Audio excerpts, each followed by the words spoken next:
সুষ্ঠু নিরপেক্ষ নির্বাচন হবে না। যদি তারা পদত্যাগ না করে তাহলে আগামীতে আরেকটি দাবি উঠতে পারে, সেটি হলো যে অন্তর্বর্তীকালীন সরকারের পদত্যাগ এবং জাতীয় সরকারের আদলে একটি তত্ত্বাবধায়ক সরকার গঠন করা, যেখানে প্রত্যেকটা গণ অভ্যুত্থানে যারা ভূমিকা রেখেছে তাদের প্রতিনিধি থাকবে। আমরা এখন সেই দাবি করছি না, কিন্তু সরকার যদি আওয়ামী লীগকে নিষিদ্ধ না করে, গণহত্যার বিচার না করে, ঐক্যমতের ভিত্তিতে রাষ্ট্র সংস্কার না করে, আমরা যদি দেখি এই দুজন ছাত্র উপদেষ্টা পদত্যাগ না করে, তাহলে আগামীতে আন্দোলন হবে জাতীয় সরকারের আদলে তত্ত্বাবধায়ক সরকার গঠন করা হবে। কারণ সরকার যদি তার নিরপেক্ষতা না থাকে তাহলে কোনোভাবে একটি অবাধ সুষ্ঠু নিরপেক্ষ নির্বাচন হবে না। এই যে এত সংস্কার কেন? একমাত্র কারণ একটি অবাধ সুষ্ঠু নিরপেক্ষ নির্বাচন। হাসিনা জাতিকে সেই নির্বাচন উপহার দিতে পারে নাই, এই কারণে হাসিনার পতন হয়েছে।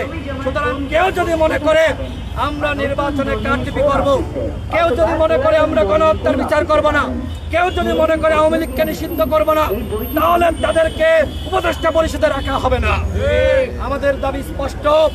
আমি সর্বশেষ বলছি, এই স্বরাষ্ট্র উপদেষ্টাকে আগামী 48 ঘন্টার মধ্যে পদত্যাগ করতে হবে।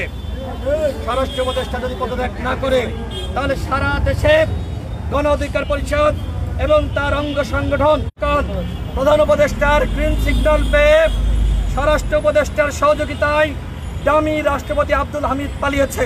এই দায় যদি অন্য কাউকে দিয়ে দায় মুক্ত হওয়ার চেষ্টা করা হয়, আমরা সেটি মানব না। আমরা জানি, আমরা জেনেই বলছি, প্রধান উপদেষ্টার গ্রিন সিগন্যাল পেয়ে স্বরাষ্ট্র উপদেষ্টার সহযোগিতায় দামি রাষ্ট্রপতি পালিয়েছে। আমরা এই স্মারকলিপি দিয়েছি, আমরা সচিবালয়ে কথা বলেছি, আমরা তাদেরকে বলেছি যে 48 ঘন্টার মধ্যে পদত্যাগ করতে হবে। এই দাবিতে সারা দেশে প্রয়োজনে আমরা আন্দোলন গড়ে তুলব। আমরা আওয়ামী লীগকে নিষিদ্ধ চাই, গণহত্যার বিচার চাই, ঐক্যমতের ভিত্তিতে রাষ্ট্র সংস্কার চাই এবং আমরা